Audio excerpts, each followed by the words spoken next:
When World War II is remembered, it is usually recalled through moments of combat. Landings, breakthroughs, battles, and surrender ceremonies dominate how the war is explained and visualized. These moments were decisive, but they were not how most of the war was actually experienced by the people who fought it. For the vast majority of soldiers, daily life in wartime was defined not by constant fighting, but by long periods of waiting, movement, preparation, and uncertainty. Units spent weeks repositioning, reinforcing, digging, repairing equipment, guarding roads, training replacements, and standing by for orders that often changed or never came. Combat was intense, but it occupied only a fraction of time. This pattern was not accidental. Modern industrial war required enormous systems to function before fighting could occur. Supply had to arrive, units had to be rested or rebuilt, terrain had to be prepared, and coordination had to be established across formations that stretched hundreds of miles. Much of what soldiers did served these requirements rather than immediate engagement with the enemy. Waiting was therefore not an absence of action. It was an operational condition. Delays shaped morale, fatigue, and decision-making. Extended periods without combat could be as psychologically demanding as fighting itself, creating tension, boredom, and uncertainty about what lay ahead. Understanding what soldiers actually did most of the time changes how the war is interpreted. It shifts focus away from isolated moments of violence and toward the continuous processes that made those moments possible. It reveals a war fought as much through endurance and routine as through fire and maneuver. To understand World War II as it was lived, it is necessary to look beyond the battles and examine the long stretches in between, where preparation, waiting, and persistence defined the experience of millions in uniform.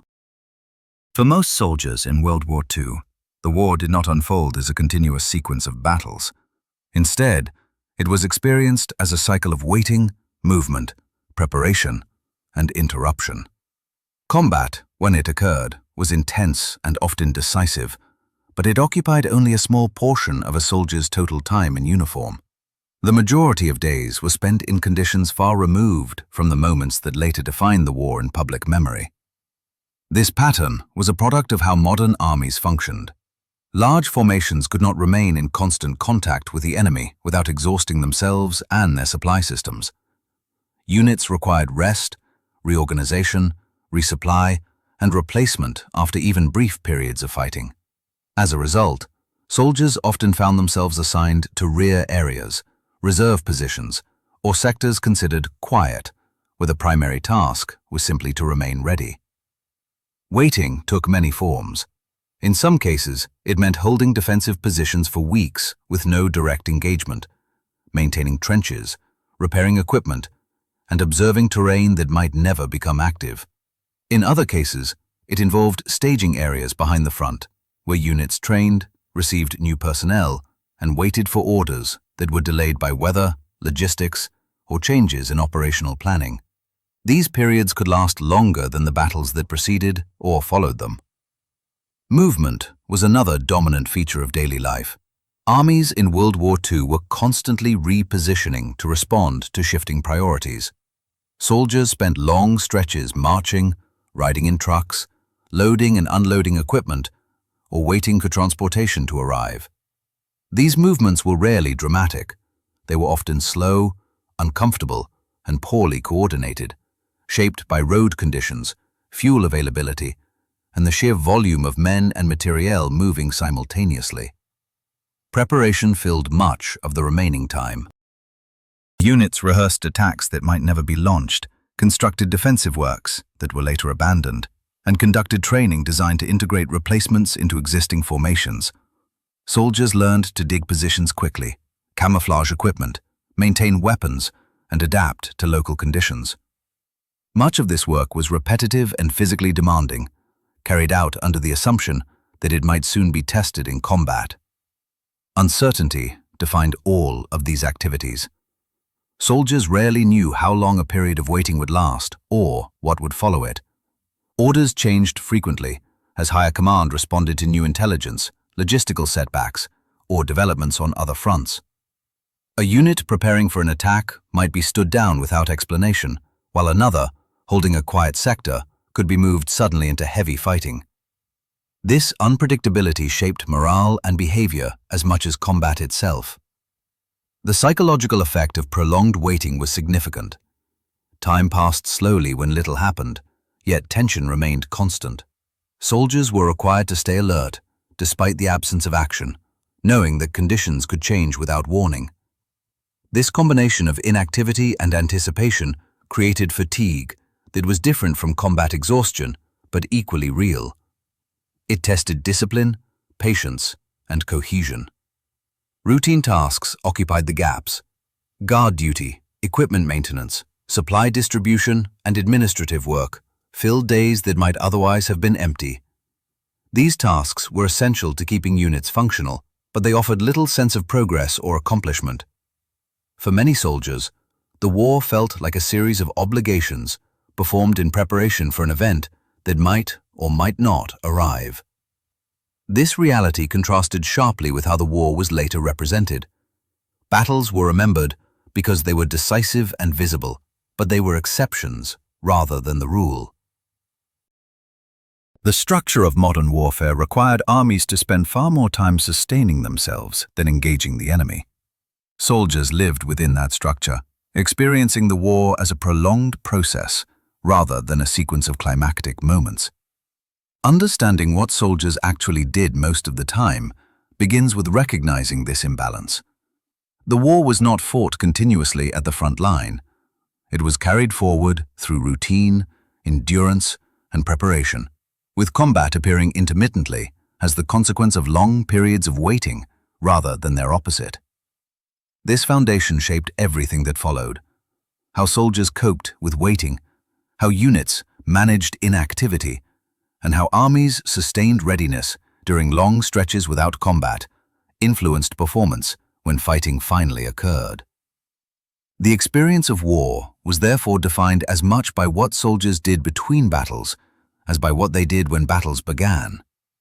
Extended periods away from combat placed soldiers in an environment where time itself became a defining factor.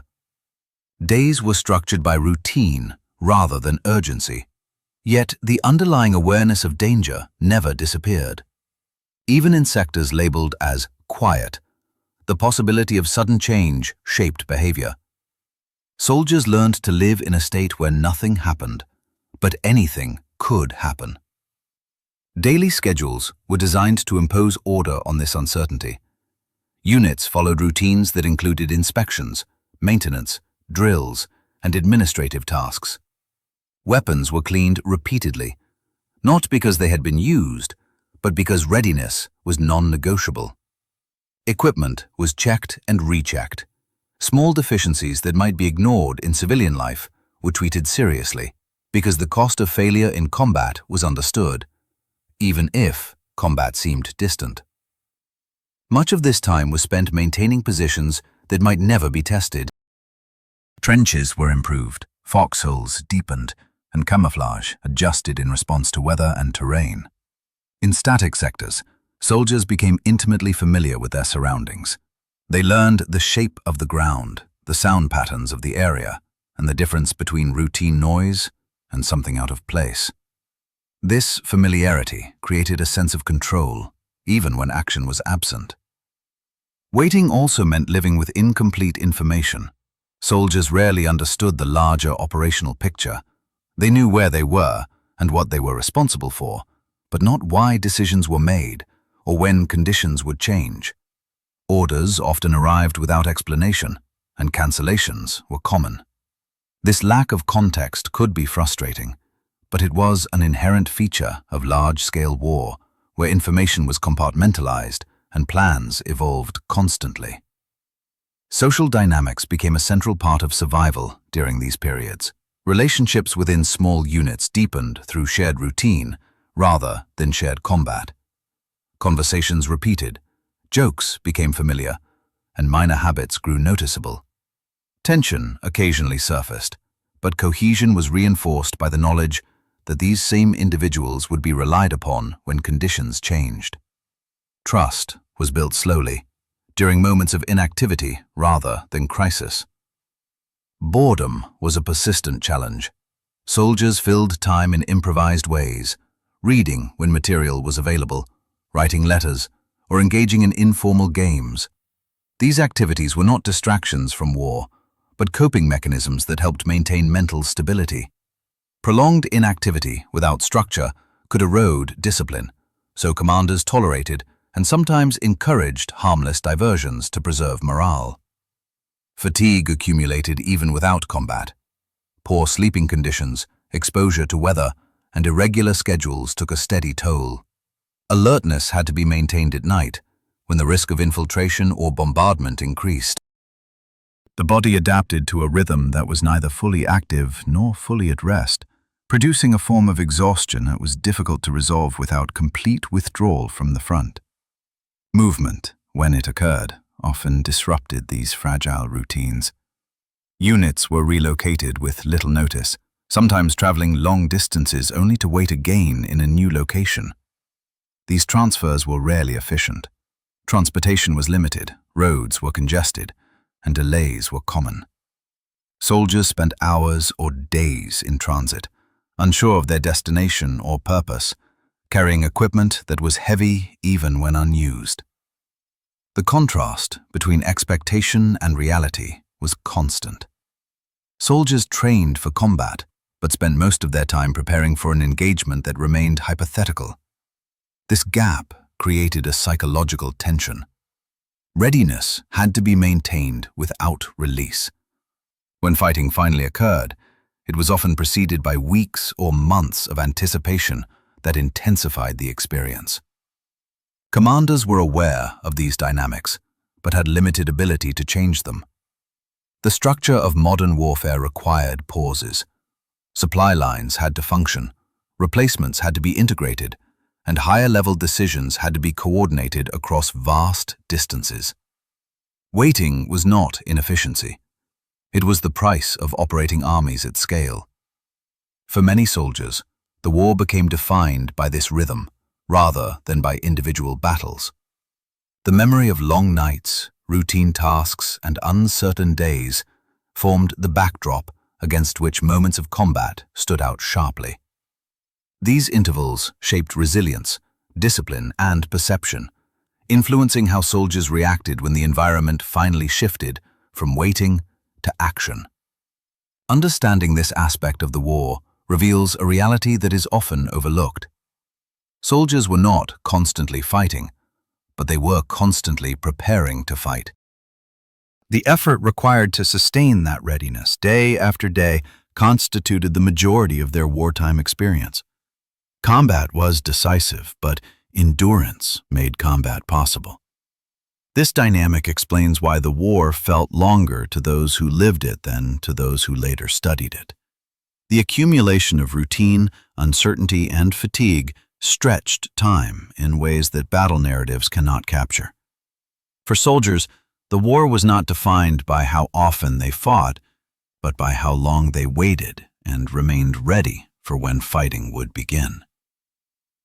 Training occupied a central place in the daily lives of soldiers, not as a discrete phase that ended before combat, but as a continuous process woven into routine. Even units that had already seen battle were required to train repeatedly, often revisiting basic skills that seemed redundant but were considered essential for survival. This constant rehearsal reflected an understanding that readiness degraded quickly during periods of inactivity. Much of this training was practical rather than theoretical. Soldiers practiced moving under fire, coordinating with adjacent units, and responding to situations that might arise with little warning. Drills were conducted in terrain similar to anticipated battlefields when possible, but more often they were adapted to whatever ground was available. The goal was familiarity, not perfection. Commanders sought to ensure that basic actions became automatic, reducing hesitation when stress increased. Replacements played a major role in shaping these routines. Casualties, illness, and rotation meant that units were rarely static in composition. New soldiers arrived continuously, often with limited experience and uneven preparation. Integrating them required time and patience. Veterans adjusted their expectations, knowing that cohesion had to be rebuilt repeatedly, not just once. Much of daily activity revolved around bringing newcomers up to a functional level. This process influenced how experienced soldiers perceived waiting. Periods without combat were often consumed by the responsibility of instruction. Teaching replacements how to move, dig, maintain equipment, and respond to orders became part of maintaining unit effectiveness. These efforts rarely appeared in official accounts, but they were essential to sustaining combat power over time. Equipment maintenance was equally central. Weapons were cleaned, inspected, and repaired constantly, even when unused. Vehicles required regular attention to remain operational under harsh conditions. Supply shortages meant that broken equipment could not always be replaced quickly, increasing the importance of preventive care. Soldiers became accustomed to maintaining tools as carefully as they prepared themselves. The environment shaped these routines significantly. In colder climates, time was spent reinforcing shelters, drying clothing, and managing exposure. In hotter regions, hydration, shade, and disease prevention became daily concerns. Soldiers adapted their routines to local conditions, often improvising solutions with limited resources. These adaptations were rarely standardized, but they reflected practical necessity rather than doctrine. Discipline during these periods was a constant concern for commanders. Without the immediacy of combat, maintaining focus required structure. Daily schedules, inspections, and formations provided a sense of order. Infractions that might seem minor were addressed seriously, not to enforce authority for its own sake, but to preserve habits that could prove critical later. Discipline was treated as a form of preparation.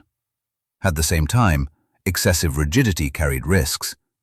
Commanders had to balance control with tolerance, recognizing that prolonged inactivity could erode morale. Informal activities were often allowed within limits, creating space for soldiers to decompress without undermining readiness. This balance varied by unit and leadership style, but it reflected an awareness of the human cost of constant alertness. The contrast between training and combat shaped expectations. Soldiers trained for scenarios that rarely unfolded exactly as practiced. This discrepancy was understood, but training provided a framework that could be adapted under pressure. The repetition of drills built confidence not in specific outcomes, but in the ability to respond when uncertainty dominated. Waiting amplified this relationship. Training filled time, but it also reinforced anticipation. Soldiers were reminded daily of what they might soon face, even as nothing happened. This duality created a mental state in which readiness coexisted with frustration. The war felt present but unreal, immediate but distant. For many, this environment influenced how combat was later remembered. The shock of battle was intensified by contrast with weeks of routine. The sudden shift from repetition to chaos left a lasting impression, shaped as much by what preceded combat as by the fighting itself. Training and waiting framed combat, giving it context and weight. This cycle repeated throughout the war. Units trained, waited, fought, reorganized, and trained again. The process did not end with experience. Instead, experience reinforced the need for preparation during inactivity. Soldiers came to understand that what they did most of the time directly affected their chances during the moments that mattered most. By examining this rhythm, it becomes clear that training was not a preliminary stage, but a continuous response to uncertainty. Waiting created the conditions under which training became essential.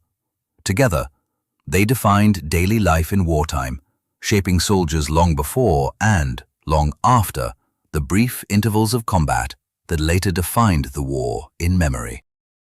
Life between battles was also shaped by the demands of logistics, a reality that touched soldiers even when they were far from direct combat. Supplies determined where units could wait, how long they could remain in place, and what level of readiness could be sustained. Food, ammunition, fuel, medical materials, and replacement equipment moved constantly, and soldiers were often involved in this process as much as they were involved in fighting. Much of a soldier's day could be spent handling supplies. Unloading trucks, stacking ammunition, distributing rations, and moving equipment were routine tasks. These activities were physically demanding and often carried out under poor conditions, including bad weather, darkness, or the threat of enemy fire. Even in quiet sectors, logistics never stopped because readiness depended on accumulation long before combat resumed. Rations illustrate how routine shaped experience. Meals were regular, repetitive, and rarely memorable. Soldiers ate what was available when it arrived and where circumstances allowed. Hot food was welcomed, but cold or improvised meals were common. The predictability of rations contributed to monotony, yet their absence was immediately felt. Hunger undermined morale and energy far more quickly than boredom. Medical routines were similarly persistent. Even without active fighting, illness and injury required constant attention. Infections, exhaustion, and exposure accounted for a significant portion of casualties away from the front. Medics worked continuously, treating minor injuries, managing sanitation, and monitoring conditions that could escalate if ignored. For many soldiers, interaction with medical personnel occurred more often during routine periods than during combat. Maintenance of infrastructure consumed additional time.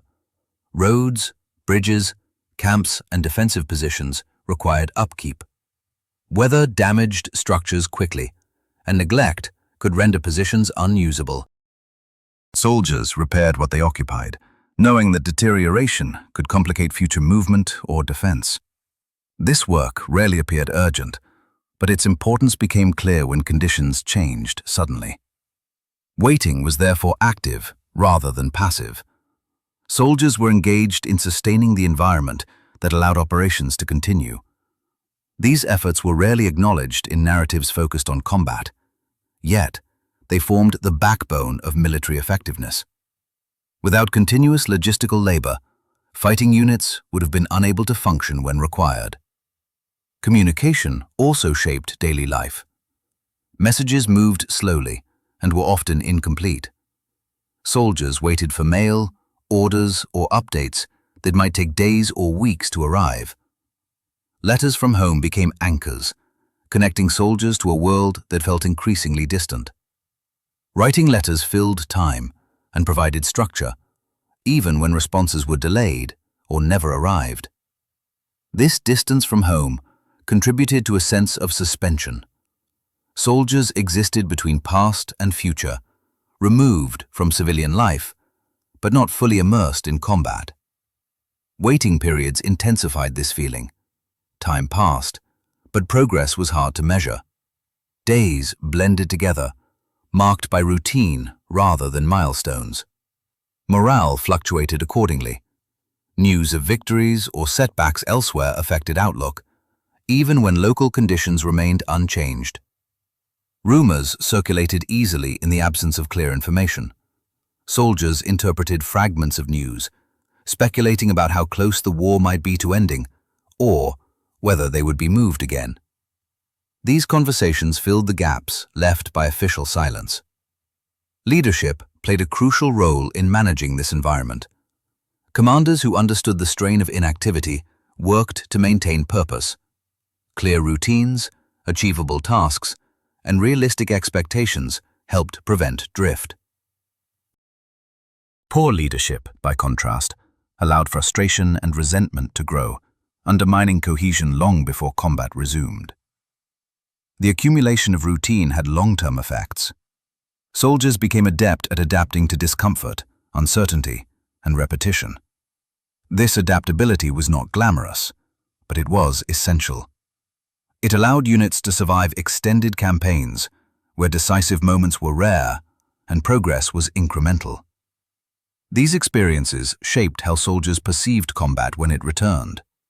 Fighting was no longer an abstract concept, but an interruption of routine. It was anticipated, feared, and sometimes welcomed as a break from waiting. The contrast between inactivity and action sharpened reactions and intensified stress. By examining logistics and routine, it becomes clear that soldiers spent much of the war supporting the possibility of combat, rather than engaging in it directly. The effort to sustain armies consumed time, energy, and attention. This work defined daily life and shaped endurance. The war was therefore lived not as a constant crisis, but as a prolonged process of maintenance under uncertainty. Soldiers did what needed to be done to keep themselves and their units functional, day after day, without knowing when or where their preparation would be tested. Waiting also reshaped how soldiers understood danger. In popular memory, risk is associated almost entirely with combat, but for those in uniform, threat was present even when no shots were fired. Accidents, exposure, disease, and simple exhaustion claimed lives and impaired units during long periods between battles. Soldiers learned quickly that survival depended on vigilance, even when the enemy was absent. Accidental injury was a constant concern. Weapons were handled daily, vehicles operated in poor conditions, and heavy equipment moved repeatedly by tired men. Mishandling, mechanical failure, or momentary inattention could result in serious injury or death. These incidents were rarely publicized, yet they formed a steady background of loss that reminded soldiers that war was dangerous, even in its quiet phases. Exposure to the environment posed another persistent threat. Cold, heat, rain, and mud affected health and performance continuously. In winter campaigns, frostbite and trench-related ailments removed men from the line as effectively as combat wounds. In tropical environments, disease spread rapidly despite preventive measures. Soldiers spent much of their time managing these risks, adjusting clothing, improving shelter, and following routines designed to reduce exposure. Fatigue accumulated steadily under these conditions. Even without fighting, the demands of guard duty disrupted sleep, and constant readiness eroded physical and mental reserves. Soldiers often slept in short intervals, never fully rested. The absence of clear rest cycles blurred the boundary between activity and recovery, producing exhaustion that was difficult to recognize until it became severe. This form of fatigue influenced behavior. Reaction time slowed, tempers shortened, and judgment suffered. Commanders were aware of these effects, but their ability to mitigate them was limited by operational demands. Units could not simply stand down when exhaustion became evident. Waiting periods were often mistaken for rest, but they rarely provided true recovery. Psychological strain developed in parallel. Prolonged uncertainty created anxiety that was distinct from fear experienced in combat. Soldiers worried about when they would be sent forward, whether they were adequately prepared, and how long the war would continue. These concerns persisted without resolution because waiting offered no clear endpoint. Rumors thrived in this environment. In the absence of reliable information, speculation filled the gap. Soldiers interpreted small changes in routine or movement as signs of impending action or relief. Disappointment followed when expectations were not met. This cycle repeated, reinforcing a sense that time was passing without progress.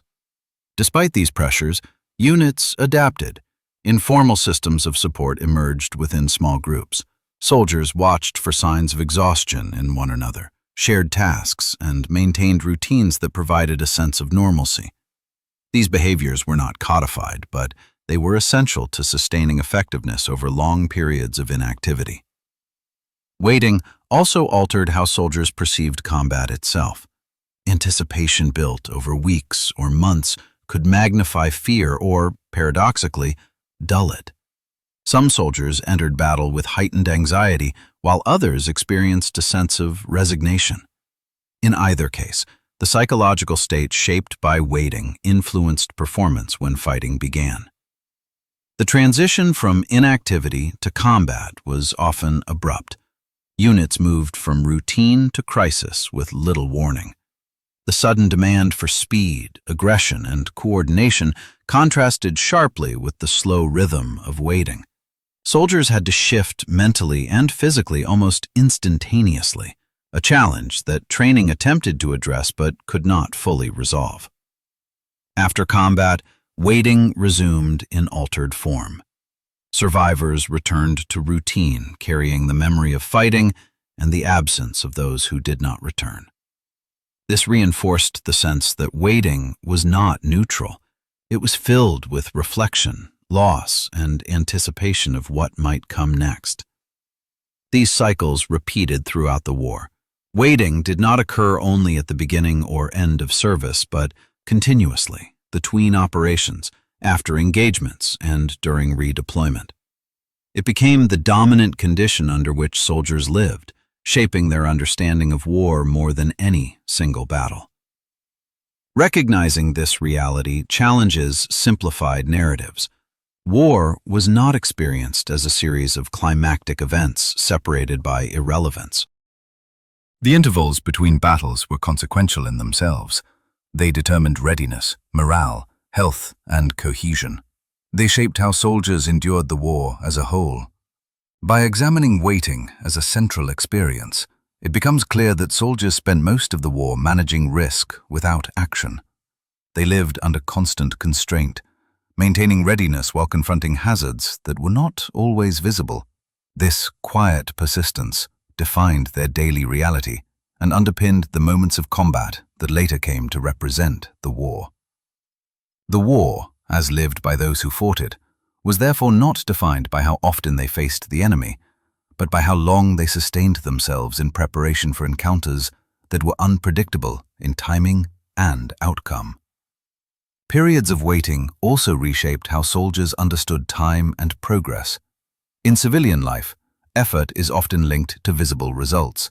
In wartime waiting, effort continued without clear markers of advancement. Days were filled with tasks that had to be done repeatedly, regardless of whether they led directly to movement or engagement. This disconnect altered how soldiers measured purpose and success. Time lost its usual structure. Calendars mattered less than routines. One day differed from another only in minor details, such as weather or small changes in duty. Weeks passed without notable events, yet the accumulation of days produced wear that was unmistakable. Soldiers often struggled to recall when certain periods had occurred, because nothing distinguished them clearly from what came before. Commanders attempted to impose markers of progress through schedules, inspections, and training milestones. These measures provided structure, but they could not fully replace the sense of forward movement associated with combat operations. Waiting tested the ability of individuals and units to function without immediate reward. Rotation policies were intended to address this strain, but their implementation was uneven. Some units were withdrawn to rear areas for rest and reorganization, while others remained in place for extended periods. Soldiers in units that rotated less frequently experienced a heightened sense of stagnation. Those who rotated out often returned refreshed, but also anxious about re-entering the same cycle. Waiting also affected how soldiers perceived news from other fronts.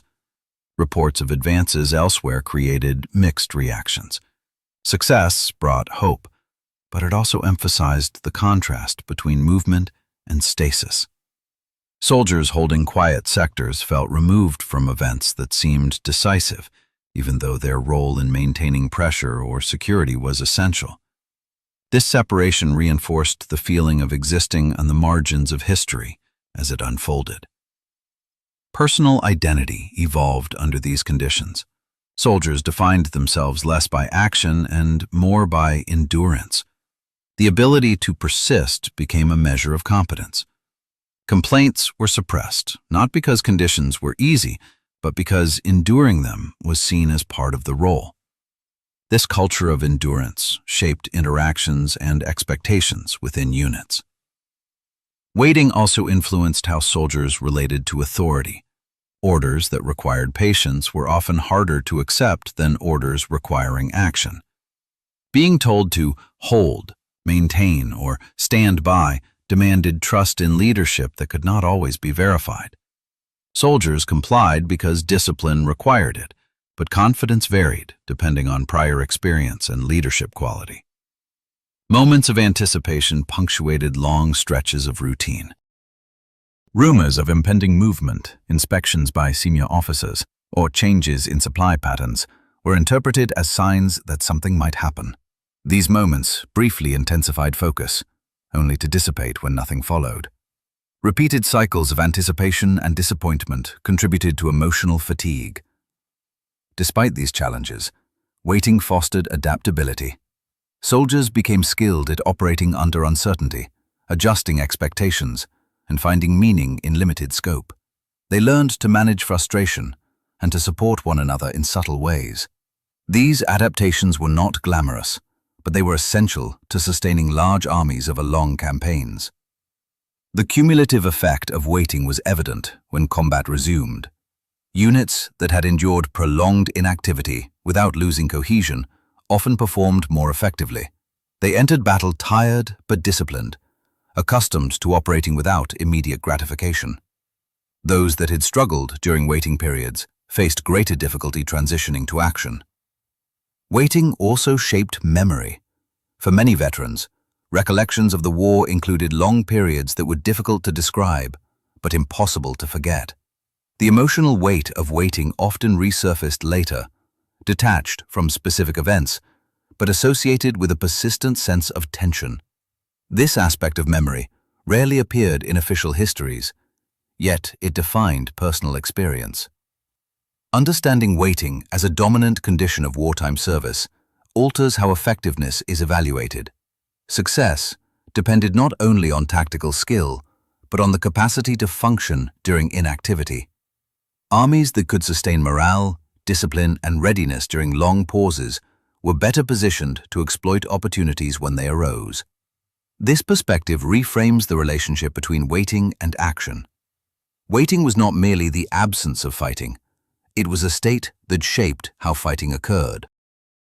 The patience, resilience, and routines developed during inactivity influenced decisions, reactions, and endurance under fire. By examining how soldiers experienced time during waiting, the war appears less as a sequence of battles and more as a prolonged test of persistence. Action punctuated the experience, but waiting defined it.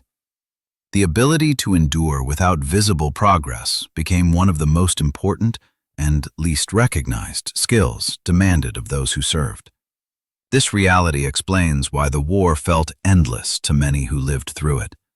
The length of the conflict was measured not only in months and years, but in the accumulation of unremarkable days spent maintaining readiness.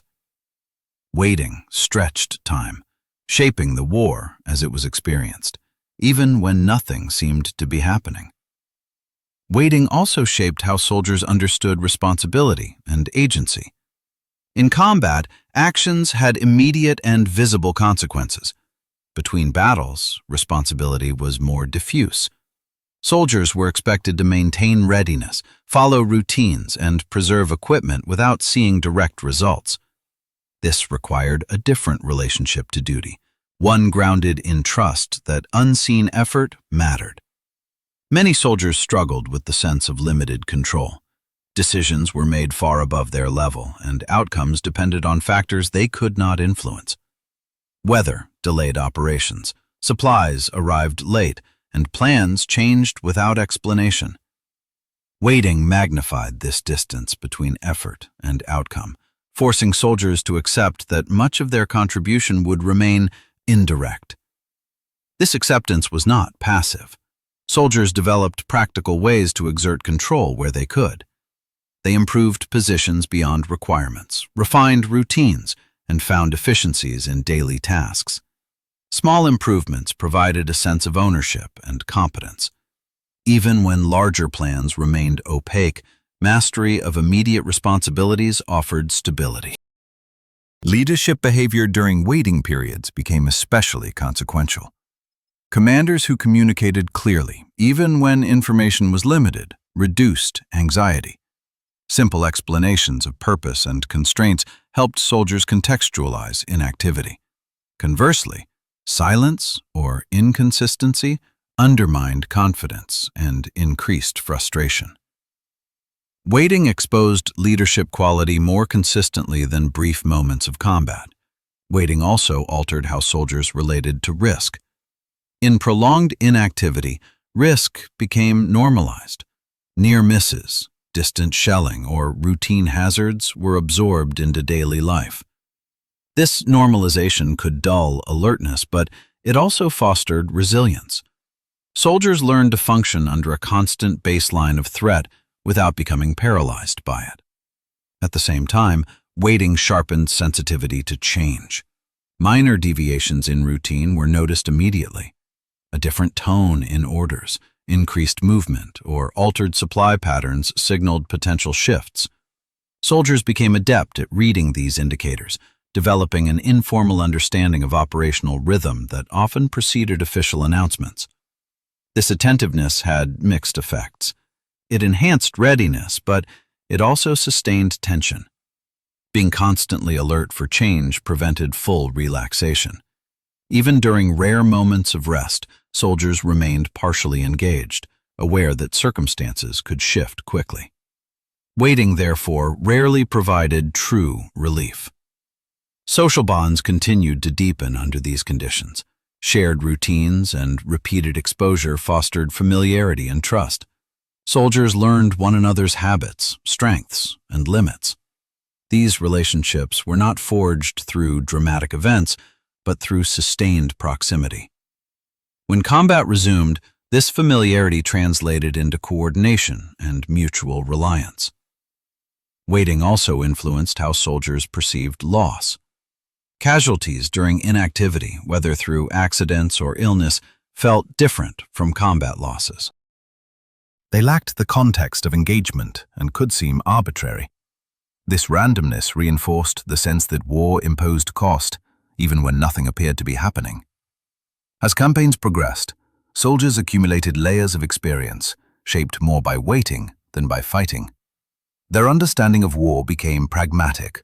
Expectations adjusted downward. Optimism gave way to endurance.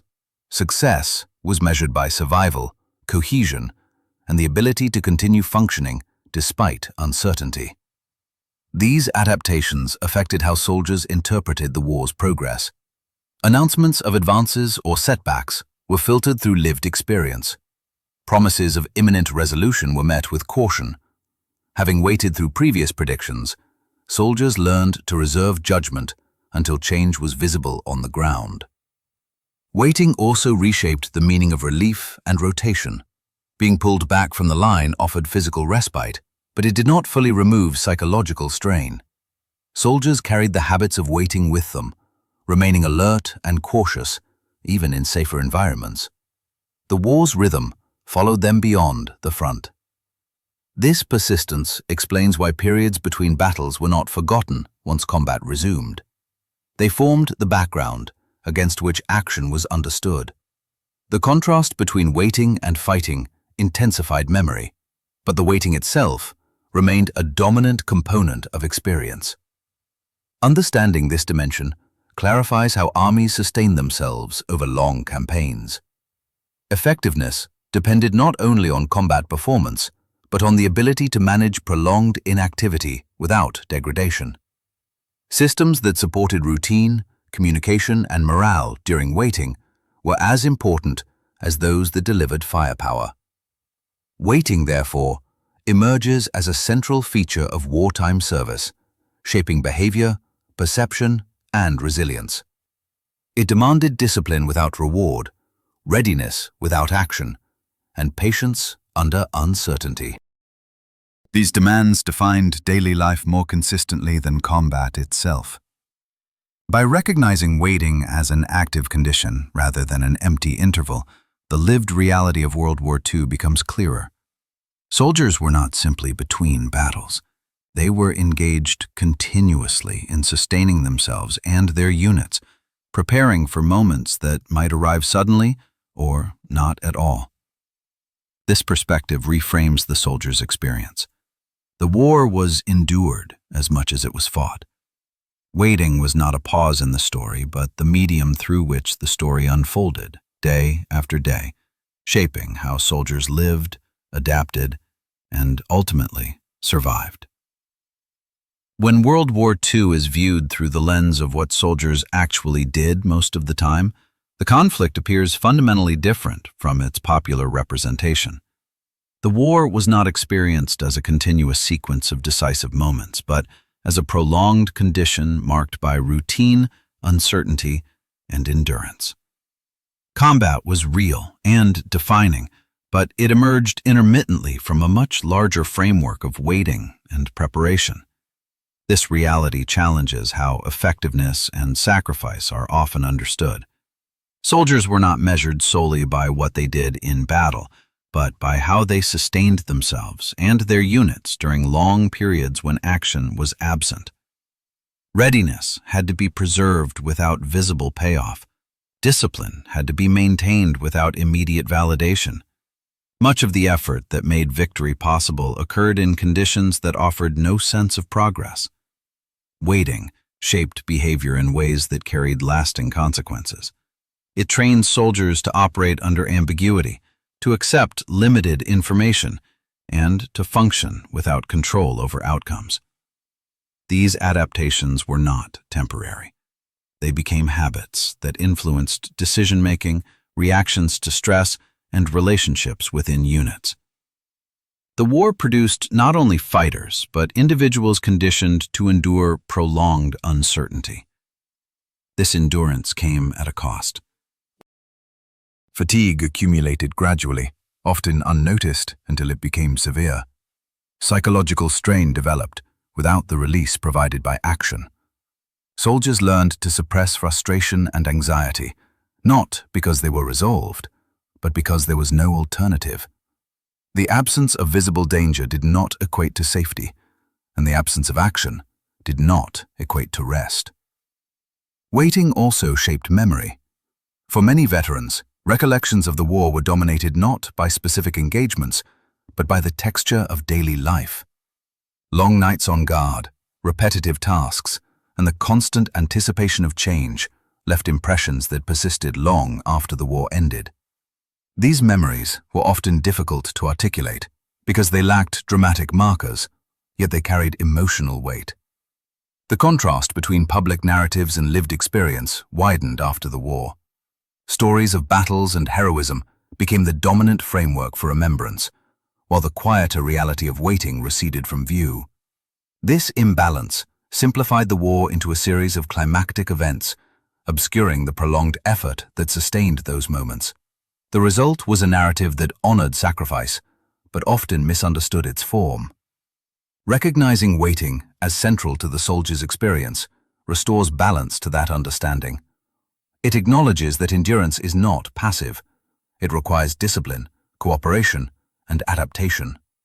Soldiers who waited were not inactive. They were maintaining systems, relationships, and readiness under conditions that offered little immediate reward. This perspective also reframes how victory is understood. Success in World War II depended not only on tactical brilliance or material superiority, but on the capacity to sustain large forces over extended periods. Armies that could manage waiting without collapse were able to exploit opportunities when they arose. Those that could not faced degradation long before decisive battles occurred. The war, therefore, becomes less a story of isolated moments and more a story of sustained effort. Battles mattered, but they were embedded within a continuum of preparation and recovery. Soldiers lived within that continuum, experiencing the war as an ongoing demand rather than a series of events. This understanding has implications beyond historical accuracy. It offers insight into how large organizations function under prolonged stress, how individuals adapt to uncertainty, and how endurance becomes a strategic factor. The lessons of waiting extend beyond the battlefield, illustrating how systems rely on routine and persistence as much as on moments of decisive action. In the end, what soldiers actually did most of the time was neither glamorous nor easily summarized. They waited, prepared, maintained, adapted, and endured. They lived within a structure that required constant effort without constant engagement. Their experience was defined by continuity rather than climax. By acknowledging this reality, the war can be understood not only as a sequence of battles won and lost, but as a human experience shaped by time, uncertainty, and resilience. Waiting was not a pause between meaningful moments. It was the condition under which meaning was sustained. World War II, as lived by those who served, was therefore not fought only at the front. It was lived in camps, on roads, in defensive positions, and in long stretches of anticipation. The ability to remain ready when nothing happened proved as essential as the ability to act when everything happened at once. This perspective does not diminish the significance of combat. It places it in context. It recognizes that the war was won not only by those who fought in decisive moments, but by those who endured the long, unremarkable days that made those moments possible. In that sense, waiting was not separate from war. It was war, experienced in its most persistent form.